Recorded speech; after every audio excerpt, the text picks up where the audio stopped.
RFM Midi. RFM Midi.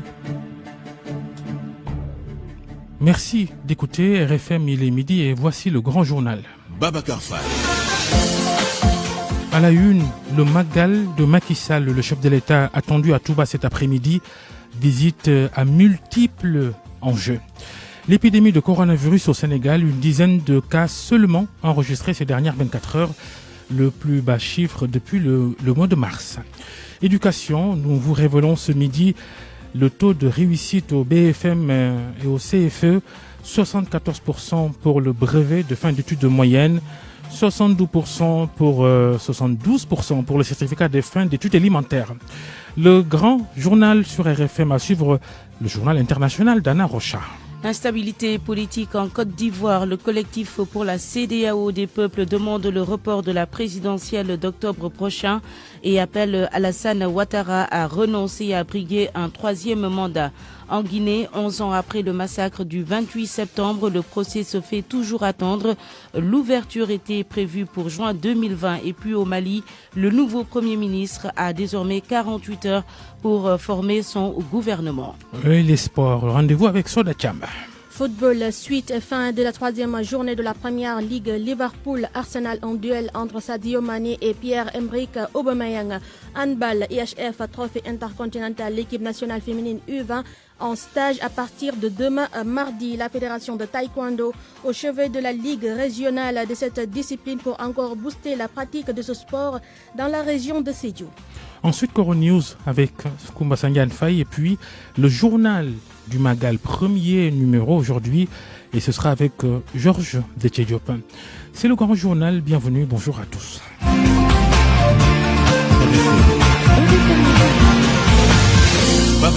C'est de coutume, le président de la République, il va au Grand Magal de Touba avant l'heure. Et avec la situation sanitaire de cette année, Macky Sall se rend dans le fief des Mourides aujourd'hui, plus d'une semaine avant le jour J, cet après-midi, 15h. Prière de Takousan à la grande mosquée de Touba et tête-à-tête avec le khalife des Mourides et le chef de l'État rentre à Dakar dans la soirée. Et maintenant, les enjeux du Magal de Macky Sall cette année. En direct de Touba, Mohamed Joyop. Bonjour Babacar Fall, bonjour à tous. Cette année, comme vous l'avez dit, Macky Sall va effectuer sa traditionnelle visite pré-Magal. Ce sera cet après-midi, donc à 15h au niveau de la résidence Khadim Rassoul. Babacar, tout est fin prêt pour l'accueillir et accueillir le chef de l'État et sa délégation. Première info, vous l'avez révélé dans les titres, le chef de l'État ne va pas passer la nuit dans la cité religieuse cette année, d'après des informations que nous avons pu glaner. Une première depuis 2012. Aussitôt après son arrivée à 17h, le chef de l'État sera reçu par le khalife général des Mourides, Serigne Mountakha Bassirou Mbacké. Aussitôt après les discours des deux personnalités, il va effectuer une ziar à la grande mosquée avant de regagner Dakar dans la foulée. Concernant ses engagements pris l'année dernière, Macky Sall avait fait une annonce, c'est-à-dire un programme d'urgence pour l'eau et l'assainissement de la ville sainte, d'un coût de 2,5 milliards de francs CFA, entre autres projets. Ces promesses n'ont pas encore été réalisées dans la ville sainte. Que va-t-il encore promettre cette année? Mystère et boule de gomme, Babacar Fall. La parole aux habitants de Touba au micro de Marema Diop.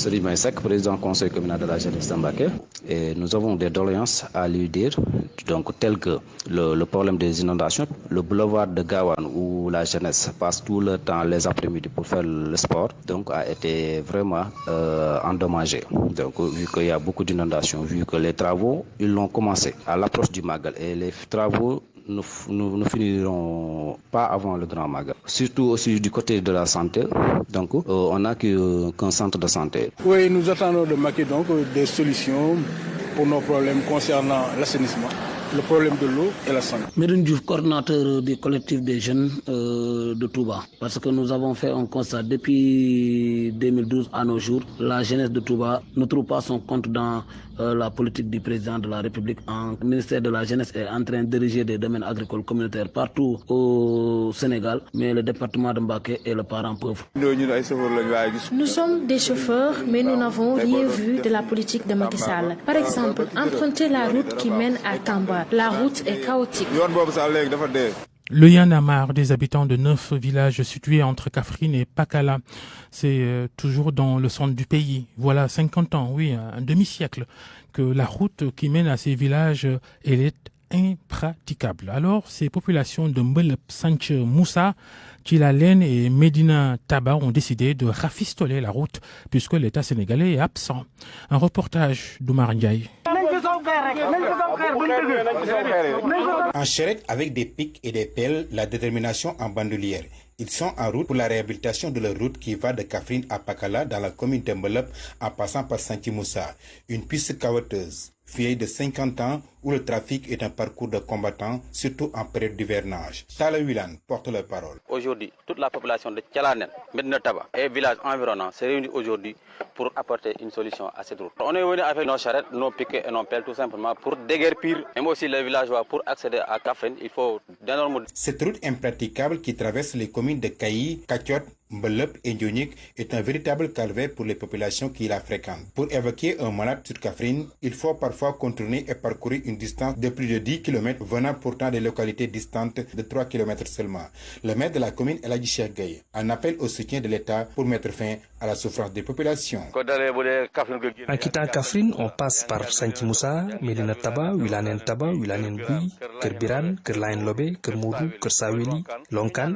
Nous demandons l'aide de l'État dans le cadre du PUDC parce que sur cet axe, il manque des infrastructures routières et de l'électricité. Les populations des 9 villages qui partagent ces routes ont décidé de la réhabiliter avec du béton et du sable afin d'atténuer les difficultés rencontrées pour l'évacuation des malades et pour vaquer à leurs occupations, tout en espérant que l'État ne tardera pas à voler à leur secours. Sanchi Moussa, Omar Ndiaye, RFM. Les inondations, le plan Orsec, Kermassar, le futur nouveau département de Dakar, l'une des zones les plus touchées du pays, vous le savez. Notre retour à Kermassar aujourd'hui, reportage ce matin de Mamadou Omarba. Vous allez l'entendre, des habitations commencent à être libérées des eaux. Déjà au niveau de la gare, l'arrêt barrage n'est qu'un vieux souvenir, tout comme l'eau sur laquelle flottaient des pirogues de fortune. Maintenant, Samba, ouvrier, peut marcher pour rejoindre son atelier. On nous a dit que le niveau de l'eau a baissé. Nous sommes venus voir. Certains de nos matériels étaient déjà dans l'eau. Certaines maisons sont encore vides, même si les gens commencent à revenir. Canicule oblige, petite pause fraîcheur chez Abdoulaye le boutiquier, content de voir l'eau reculer. J'avais fermé ma boutique, mais je venais de temps en temps l'ouvrir histoire de l'aérer un peu. Pour l'instant, c'est rassurant, le niveau de l'eau baisse. L'eau recule de ce côté, mais est omniprésente ailleurs. Ailleurs, c'est les quartiers Aladji Paté, Santiyale. Les journalistes vont rester au niveau de Pénitence et Kamilbas. Maintenant, à l'intérieur de Kermassar, là-bas, l'eau est toujours là-bas. Comme par exemple le cas de Aladji Paté, Toubanyani, Kermadjabel, etc. Mahfouz, résident de cette partie toujours inondée, relève même quelques conflits. Ils se sont disputés souvent ici. Dès l'instant que vous mettez en marche la motopompe pour évacuer l'eau dans le bassin, certains se lèvent et disent niet, pas dans leur zone. Faire de Kermassar un département, c'est bien, mais l'urgence, selon ces Massarois, reste l'évacuation des eaux. La bonne saison des pluies, les belles prévisions agricoles. Exemple, la Casamance, dans le sud du pays, on annonce des productions records et sur toutes les cultures. Le sourire aux lèvres chez les paysans, c'est une correspondance de Lamine Ba. Le constat effectué par le directeur de la Sodagri dans les différentes exploitations agricoles relevant de son domaine de couverture elle-même partout. Les emblavures ont sensiblement augmenté avec comme incidence une hausse considérable des productions en perspective. Dr Alpha Bokar Baldé est le directeur de la Sodagri. Cette année, on est en termes de couverture, rien que pour les zones suivies par la Sodagri, on est à plus de 27 000 hectares. Comparé à l'année dernière où on était autour de 6 000 hectares. Ceci correspond à plus de 5 500 producteurs. On travaille avec, il y a des grosses organisations Entente du Loulou qui sont là. Il y a des producteurs très engagés. Je pense que cette année, c'est une année exceptionnelle. on va avoir une production qu'on n'a jamais eue auparavant. Le directeur régional du développement rural qui a participé à la tournée de supervision du déroulement de la campagne agricole a annoncé des prévisions de production record pour la présente campagne agricole du fait de plusieurs facteurs combinés. Casimir Adrien Sambou. La production qu'on doit avoir aujourd'hui au niveau de la région de Ziguinchor, eu égard à la combinaison des facteurs que sont la pluviométrie. On a des postes qui sont à l'escale plus de 1900 mm. Nous permet de vous dire que cette année, on va avoir la meilleure production agricole qu'on n'a jamais eue jusqu'ici. Cependant, de Djembereng à Darou Khairi, en passant par Kabrousse et Tandjem, partout où le directeur de la Sodagri s'est rendu, Dr Alpha Bokar Baldé a fait face aux doléances des producteurs relatives à l'acquisition d'équipements agricoles. Là-dessus, il a rappelé l'engagement des autorités en direction d'une mécanisation à plus grande échelle de l'agriculture dans des délais très raisonnables. Lamine Ba, Ziguinchor, Radio Futur Média. Midi 10 sur RFM. Merci d'écouter le grand journal. RFM, la radio de toute l'actualité. Et le bilan du jour du coronavirus au Sénégal, 10 cas seulement enregistrés entre hier et aujourd'hui. Le docteur Mamadou Ndiaye, porte-parole du ministère de la Santé.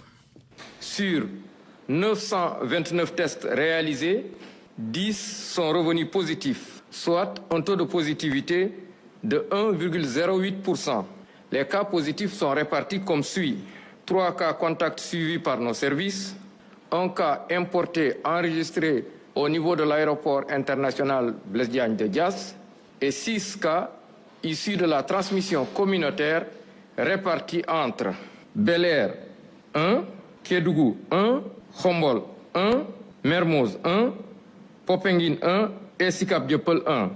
118 patients hospitalisés ont été contrôlés négatifs et déclarés guéris. 14 cas graves sont pris en charge dans les services de réanimation. Un décès a été enregistré ce dimanche 27 septembre 2020. L'état des autres patients hospitalisés est jugé stable. À ce jour, 14 919 cas ont été contrôlés positifs, dont 12 231 guéris, 309 décédés et donc 2378 patients sous traitement. La crise sanitaire et l'aide d'urgence décidée par le président de la République, souvenez-vous, pour soutenir les ménages. Ces opérations de distribution de vivres ont fait l'objet de plaintes auprès de l'OFNAC, l'organe anticorruption de l'État. Et c'est le ministre Mansour Faye, ministre du Développement communautaire, qui est pointé. Il était notre invité hier devant le grand jury d'RFM. Mansour Faye, à la question « Est-ce que vous allez répondre à une convocation de l'OFNAC dans le cadre de ces plaintes-là » Non, je n'irai pas répondre parce que l'OFNAC n'est pas habilité à convoquer et entendre un ministre. Le Forum civil, la branche sénégalaise de l'ONG Transparency International, dit le contraire. Abdou Maliki Bousso, membre du bureau exécutif du Forum civil.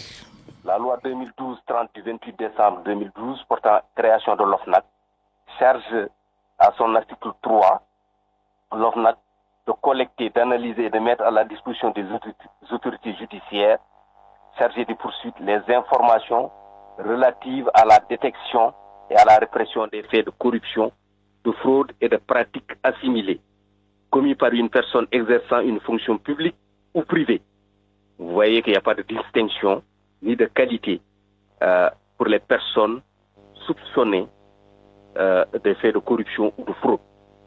Et dans le cadre de ces missions, l'OFNAC peut entendre toute personne présumée avoir pris part à la commission de l'un des faits et recueillir tout témoignage, toute information et tout document utile sans que le secret professionnel ne puisse lui être opposé. La loi est suffisamment claire pour faire comprendre à M. le ministre qu'il a un devoir de répondre à la convocation et à l'interpellation de l'OFNAC parce que ça entre dans le cadre de ses attributions. Et là où la loi ne distingue pas, il ne lui appartient pas de se soustraire à la légalité républicaine. Abdou Maliki Bousso du Forum civil, des propos recueillis par Koumba Sandiane Faye.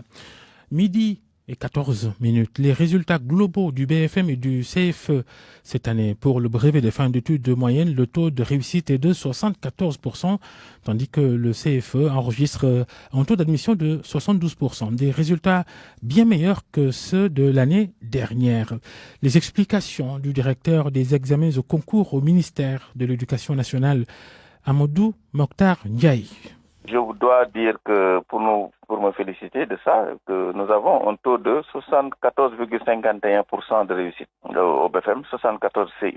Donc c'est vraiment un très bon taux que nous avons eu cette année. Si on le compare à 2019, on était à 51,77 points. Donc ça veut dire qu'on a réalisé un bond de 22 points. 8 au BFM. C'est la même chose d'ailleurs avec le CFE, parce que pour le CFE, en 2019, on était à 57,17. Et cette année, on est en 2020, on est à 72,04. Ça veut dire qu'on a un bond de réaliser un bond de 14,87. Pour le CFE, c'est pas la première fois, il faut le souligner aussi. Parce que pour le CFE, je me rappelle, en 2015, on a quitté 37,94 pour arriver en 2016 à réaliser un bond de 20 points, c'est-à-dire qu'on était à 58,30. Quelle analyse faites-vous de ces bons résultats au BFM ou au CFE dans un contexte particulier de crise du Covid-19? Nous sommes en train de procéder à des analyses beaucoup plus scientifiques. Mais ce que je puis vous dire en tant que pédagogue, et ça c'est le pédagogue qui parle, c'est qu'il y a eu beaucoup de dispositifs qui ont été mis en place. Beaucoup de stratégies ont été développées. D'abord au niveau local, avec les professeurs qui se sont organisés avec les élèves. Les élèves qui ont eu beaucoup plus de temps d'apprentissage parce qu'ils ont bénéficié quasiment de 5 mois de révision et d'études rapprochées.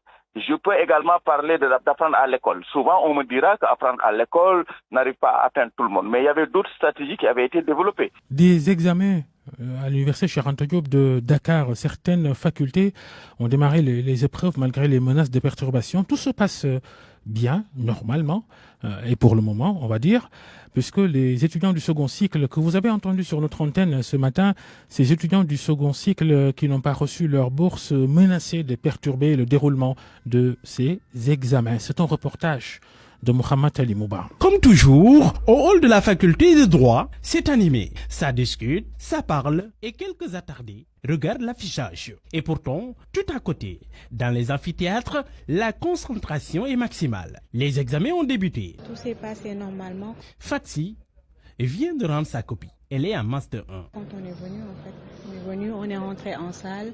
On nous a distribué les copies et puis comme vous le voyez là, je viens tout juste de sortir de la salle. Il n'y a pas de difficulté? Il n'y a pas eu de difficulté. Non, c'était depuis 8 heures?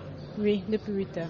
Plus loin, au premier étage d'un bâtiment, un petit cercle d'étudiants s'est formé. Tout à l'heure, les étudiants vont passer en oral de contrôle. L'encadrement vigilant. Donc, pour les licences, les examens se sont déjà déroulés. Donc, reste à corriger les copies. Rien à signaler et pourtant de l'électricité dans l'air. De l'autre côté de la faculté des lettres et sciences humaines, ce matin, un groupe d'étudiants menace de perturber les examens. Même si pour le moment, ils privilégient la négociation. Je m'appelle Moustapha Ndiaye et je fais partie même de la promotion sortante du Master 2 de droit économique notarial et processuel à la faculté des sciences juridiques et politiques.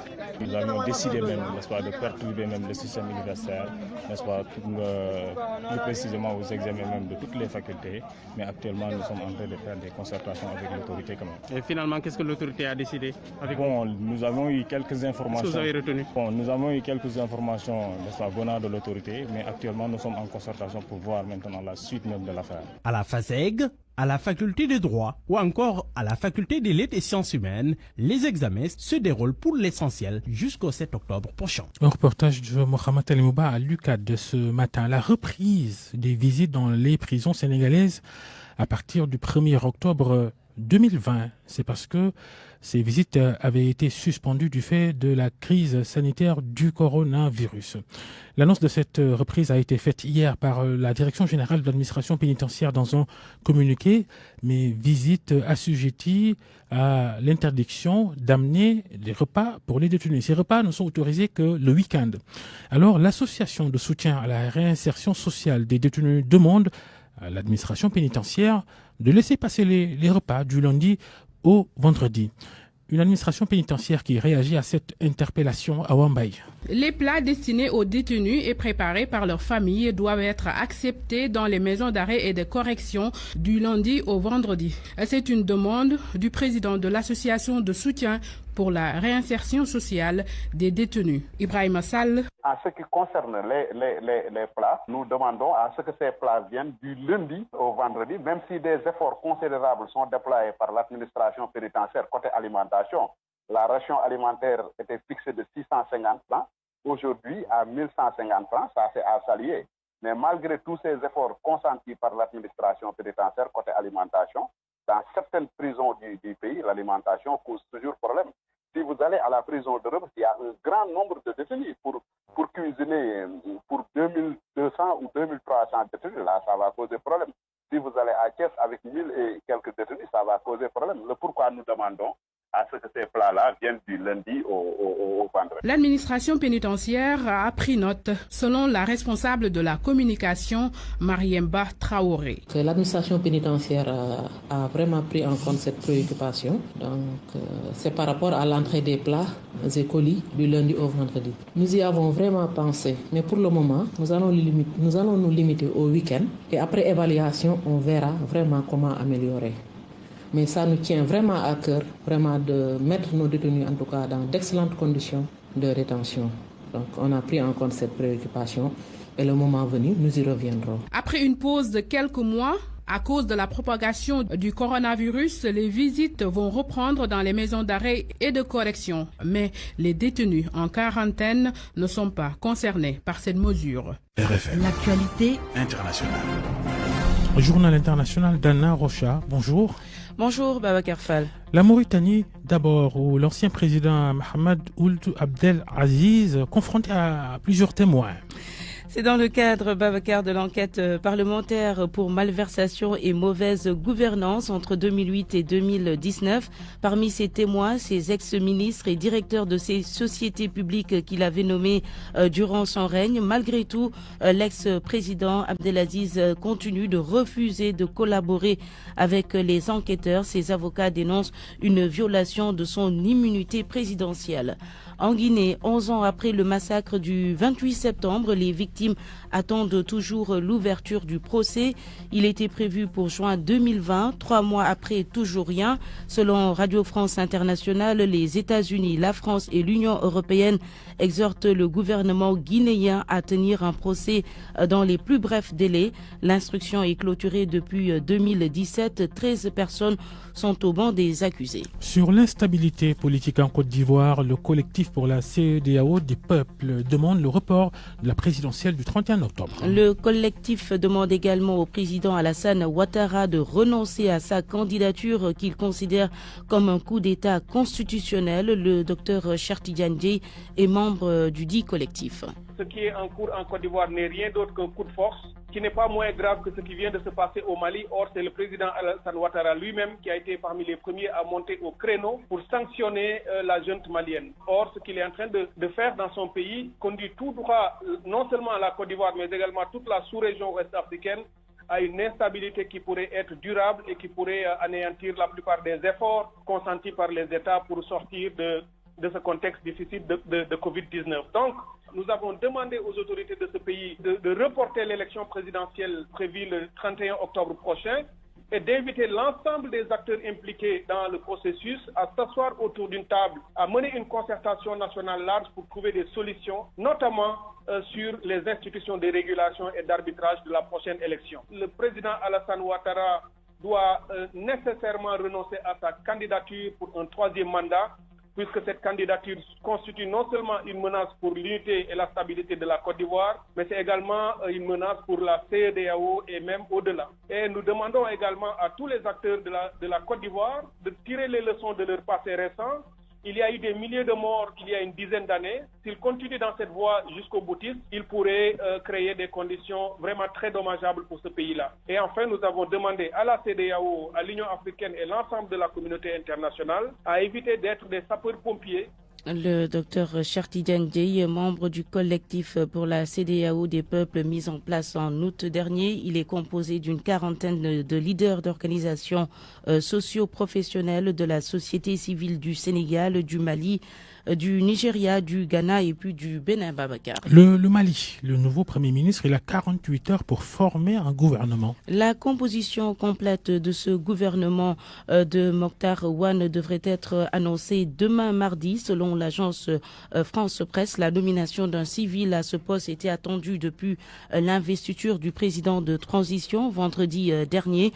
Mokhtar Ouane, ancien ministre des Affaires étrangères, semble faire consensus pour le moment, et c'était la principale condition pour la CEDEAO pour la levée des sanctions mises en place après le coup d'État du 18 août dernier. La CEDEAO qui dit avoir pris acte. Merci. Anna Rocha, c'était le journal international. RFM Sport.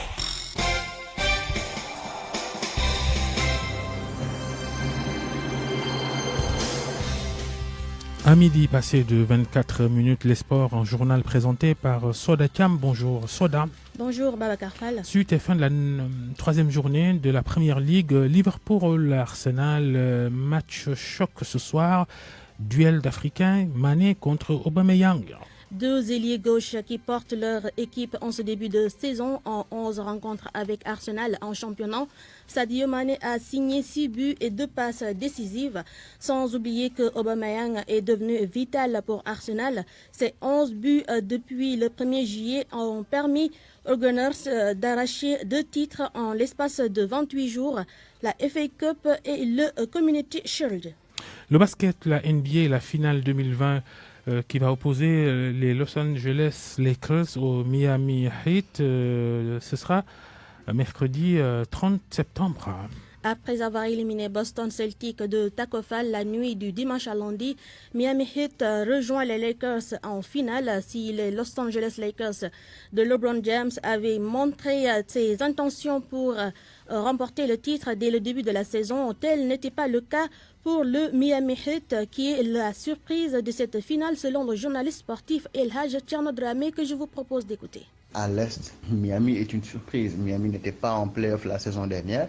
C'est vrai que cette saison, il y a eu l'arrivée de Jimmy Butler, mais pour beaucoup, c'était pas suffisant. C'est une équipe qui a compensé un peu son manque de grosses individualités par un collectif très puissant, aussi bien en attaque qu'en défense, avec un Jimmy Butler qui est confirmé, c'est vrai, mais surtout avec des jeunes, Bam Adebayo, Kevin Nunn ou encore Tyler Hero, qui est l'une des découvertes de cette saison. Et Miami donc surprend beaucoup, puisqu'à l'Est, on attendait surtout Boston, qui a été la déception cette année. Boston qui l'année dernière était en demi-finale de conférence, mais bon, après ça a été une saison compliquée. Mais face à eux, il y a quand même les Lakers, parce que les Lakers, c'est deux noms, c'est LeBron James et Anthony Davis. Anthony Davis est le meilleur pivot actuellement de la saison et sans doute l'un des meilleurs pivots de l'histoire de la NBA. LeBron, c'est LeBron James. Et il est revanchard. L'année dernière, il n'est pas arrivé en playoff avec les Lakers, mais cette année, avec l'arrivée d'Anthony Davis, avec notamment d'autres arrivées, c'était presque évident que les Lakers se retrouveraient au moins en finale de conférence. Donc ça va être une finale assez particulière aussi pour LeBron James, qui a joué à Miami où il a remporté ses 2 premiers titres. Mais c'est surtout un match qui a disputé entre 2 grosses individualités face à un collectif assez rodé. Donc ce sera une grosse finale à suivre. C'était El Hadj Thierno Dramé de la RTS. Babacar, retenez que pour la première fois de l'histoire, la finale NBA va opposer 2 équipes qui n'avaient pas participé aux playoffs la saison précédente.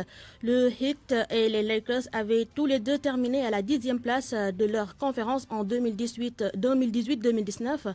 La franchise de Los Angeles va jouer sa 32e finale, une occasion d'honorer la mémoire de Kobe Bryant, et de l'autre côté, la franchise floridienne va jouer sa 6e finale NBA. Le handball, l'IHF Trophy International ou Intercontinental, c'est selon, je ne sais pas ce que ça signifie. L'équipe nationale féminine U20 du Sénégal, elle est en stage et c'est à partir de demain.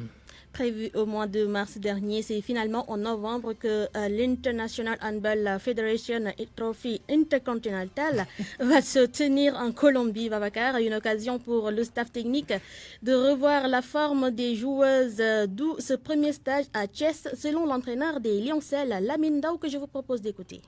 Ça sera une occasion pour nous ce premier stage va nous permettre de mobiliser un peu les filles, d'entamer un travail qui va aboutir directement à la compétence qui aura lieu à Cali, en Colombie. Le premier stage, ça sera, en fait, on va beaucoup insister d'abord sur un travail physique, en parle la formation généralisée, insister beaucoup sur le travail au poste, insister beaucoup réviser un peu le collectif. En attendant, de projeter vers un deuxième stage après le Magal. C'est vrai que pendant au cours de cette pandémie-là, les filles n'ont pas arrêté de s'entraîner. Pendant le confinement, ils étaient chez elles en train de suivre un travail qu'on avait élaboré avec mon assistant sur une salle. Et juste lorsqu'on a commencé à alléger un peu les restrictions, on a commencé à suivre un travail individualisé de préparation physique. Ce qui fait qu'on pourra peut-être les retrouver dans une condition plus ou moins acceptable, mais on cherchera toujours à améliorer le niveau physique pour le moment. C'est vrai que ça ne va pas être facile, mais avec le peu de temps qui nous reste, mais osons espérer que cela va bien se passer. On termine par le taekwondo, la fédération sénégalaise au chevet de la Ligue de Sédhiou. C'est un engagement pris par le président de la Fédération de taekwondo en visite à Sédhiou pour discuter des problèmes de la Ligue. Avec ses membres, les fédéraux envisagent même la nuit du taekwondo à Sédhiou, histoire de faire la promotion de la discipline dans le Pakao. La correspondance de Max Euclide Kanfani.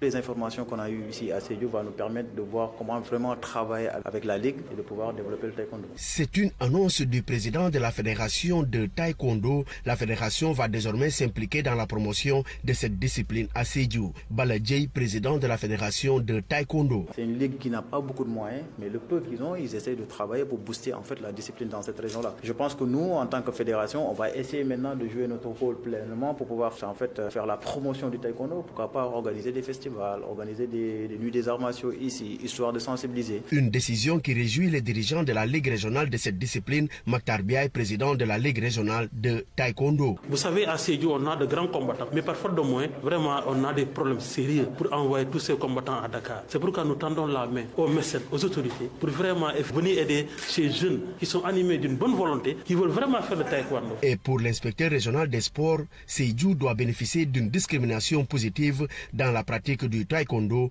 vu ses nombreuses difficultés. Biram Ndiaye, inspecteur régional des sports. Nous pensons qu'il serait nécessaire que la Ligue de taekwondo puisse bénéficier d'une discrimination positive, pour ne serait-ce que dans le sens de favoriser ou de développer la discipline. Parce que aussi il faut reconnaître que toutes les régions n'ont pas cette capacité de se développer au même rythme. Cette visite du bureau fédéral de taekwondo a permis à ces acteurs de dégager les stratégies et perspectives à dérouler pour l'année 2021.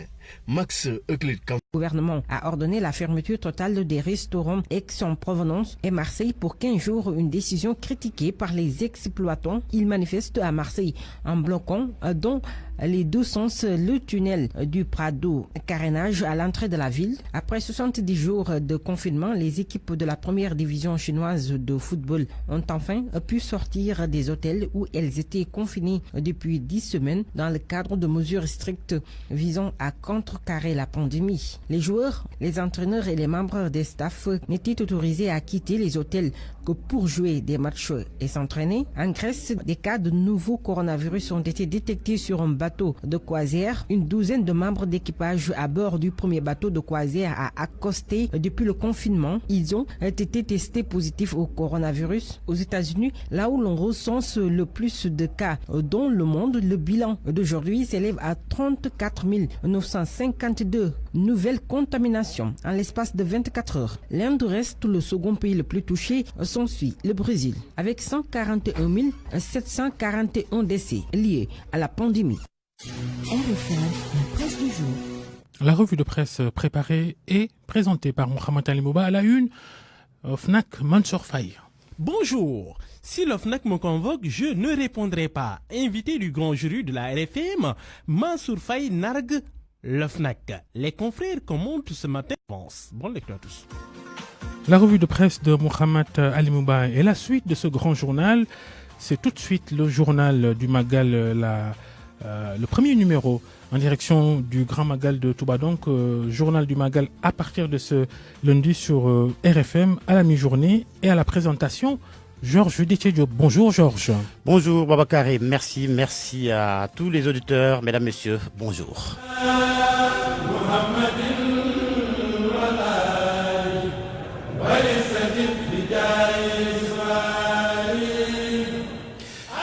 Le Grand Magal de Touba, c'est le 6 octobre prochain. Cette année, l'événement religieux se tient dans un contexte de pandémie de Covid-19. Mais le comité d'organisation a pris toutes les dispositions sanitaires pour un bon Magal et tout est quasiment prêt. Écoutons à ce propos Cheikh Abdoulahat Mbacké Gaïndé Fatma.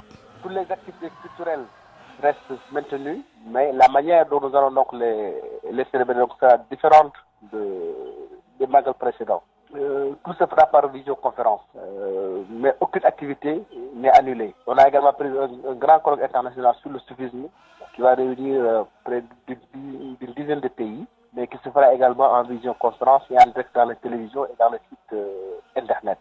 Et au niveau également de l'eau qui pose souvent donc des problèmes, cette année nous pensons quand même avoir un début de solution avec la mise en place de 4 nouveaux forages qui seront fonctionnels durant le Magal.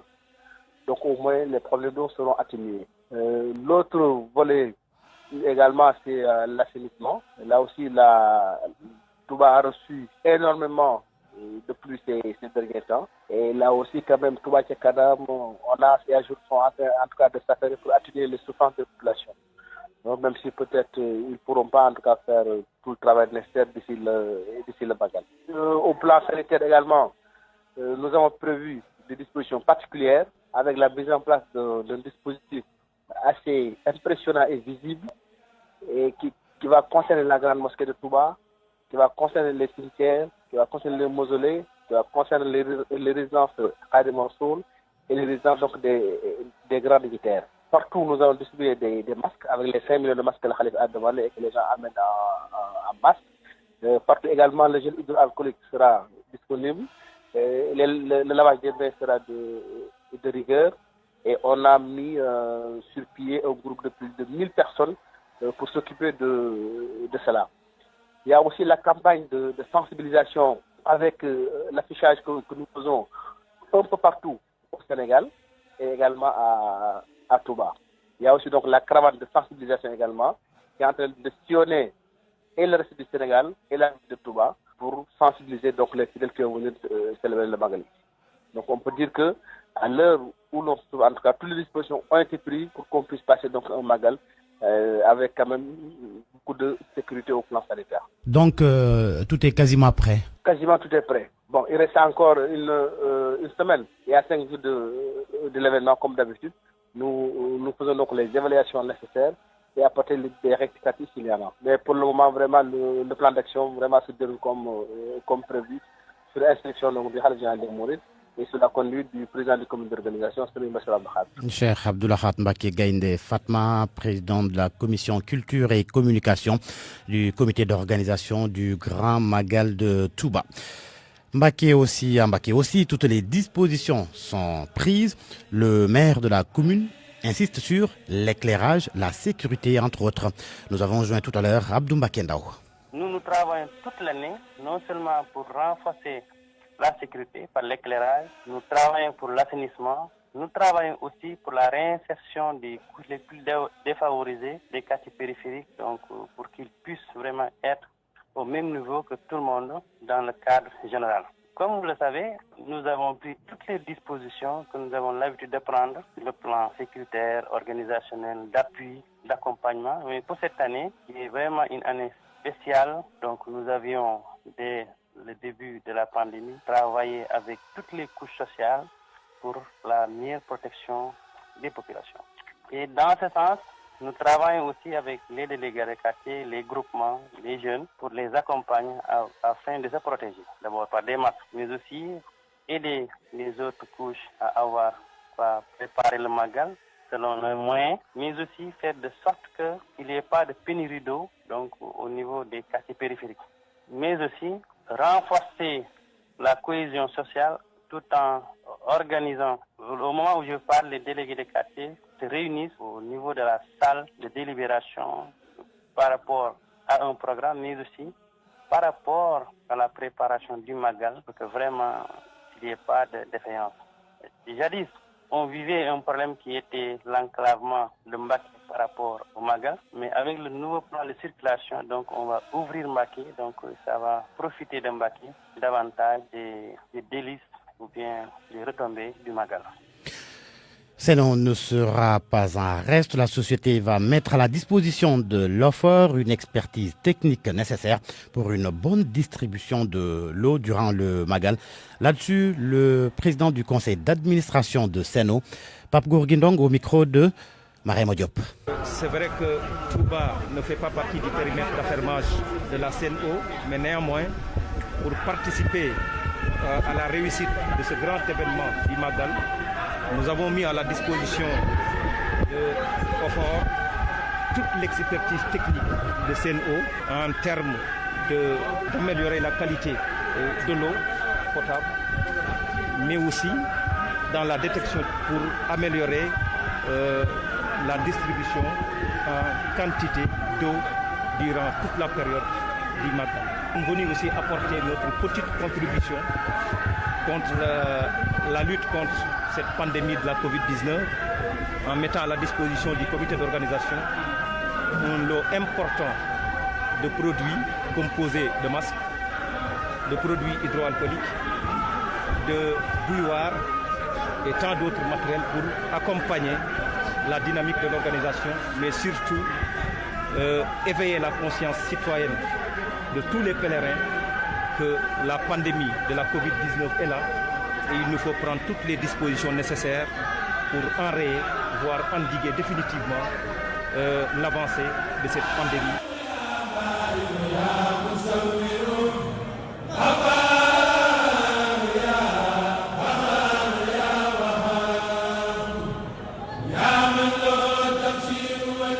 Le Grand Magal draine du monde, les talibés et autres pèlerins viennent de partout, même de l'étranger. Une opportunité à exploiter par les voyagistes pour surtout promouvoir le tourisme religieux. Ainsi, le regroupement national des opérateurs privés du Hajj et de la Umrah au Sénégal entend jouer sa partition. Le Renofus compte diversifier ses offres pour vendre la destination Sénégal à travers les grands événements religieux. La chargée de la communication du Renofus, Ourikiam Prera, était l'invité de RFM Matin. Aujourd'hui, le Covid a permis à des organisations comme les nôtres de comprendre qu'il faut diversifier les offres, qu'il faut diversifier les activités. Et puisque nous sommes dans le domaine du tourisme religieux, nous avons l'habitude d'amener des gens vers des sites religieux dans d'autres pays. Pourquoi ne pas développer cette offre-là au Sénégal? Surtout que nous avons des choses à offrir au monde, nous avons des choses à présenter au monde. Maintenant, il nous faut également un accompagnement de l'État par rapport à ce domaine-là pour pouvoir, en tant que professionnel du tourisme religieux, développer cela. Aujourd'hui, le Grand Magal de Touba draine du monde, mais d'autres personnes peuvent venir suivre ces événements qui drainent du monde et qui sont des événements à montrer à la face du monde. Aujourd'hui, on a des infrastructures comme Massalikul Jinan, on a aujourd'hui le Gamou de Tivaouane, on a d'autres sites touristiques qui ne sont même pas connus en interne, à fortiori en externe. Je pense que c'est à nous aujourd'hui, acteurs du tourisme religieux, que revient cette mission et j'espère que l'agence de promotion touristique et le ministère du tourisme feront de telle sorte que cette envie que nous avons de diversifier nos offres puisse être accompagnée afin que nous puissions proposer aussi bien aux Sénégalais d'ici et d'ailleurs et aux autres sympathisants et amis du Sénégal ces offres-là pour qu'ils puissent venir visiter ce trésor inestimable que nous avons. Ourikiam Prera, chargé de communication du Renofus. C'est la fin de ce journal du Magal. À 13h, vers 13h30 minutes pour la version Wolof. Merci à Abdoulaye Diop qui a assuré la partie technique. Merci à vous également de nous avoir suivis. Excellente suite des programmes sur RFM.